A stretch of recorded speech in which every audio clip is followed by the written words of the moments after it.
তো আজকে তোমাগুলোকে শেয়ার করলাম আসলে গতকালকে মানে আমি কি কিনছি সেইটাই। তো আমি আজকে এটা আনবক্সিং করে দেখাইতেছি যে আসলে আমি কি কিনছি। তো এদিক দিয়ে কিন্তু বেটার ওয়ারেন্টি কার্ড দিয়ে দিছে আর কইছে সামলায় রাখতে। তো যাক এটা সামলায় রাখতেছি। আর এই যে দেখো আমি কি কিনছি, এটা কিনছি একটা ব্লেন্ডার। মানে আগে একটা ব্লেন্ডার আসলো, তো ওই ব্লেন্ডারটা নষ্ট হয়ে যাওয়াতে আমি আবার নতুন করে একটা ব্লেন্ডার কিনে আনছি। তো আগের ব্লেন্ডারটা ছিল 2 বাটির, আর এবারের ব্লেন্ডারটা আমি 3 বাটির কিনছি।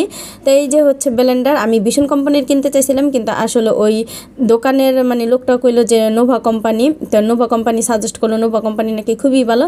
তা আমি আসলে নোভা কোম্পানি কোনো সময় মানে ইউজ করি নাই, জানি না। তো তোমরা নোভা কোম্পানির কেউ ইউজ করলে অবশ্যই জানাবে এটা মানে সার্ভিস কেমন দেয়, কতটুকু ভালো।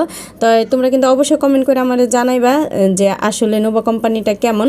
কারণ ওই লোকটা বলাতে আমি তারে বিশ্বাস করে আসলে নোভা কোম্পানি আনছি। আমি ভীষণ কোম্পানি আনতে চাইছিলাম। তো যাই হোক, তো আজকের এই ব্লেন্ডারটা কেমন হয়েছে সেটা কিন্তু অবশ্যই কমেন্ট করে জানাবে, আর কতটুকু ভালো সার্ভিস দেয় সেটাও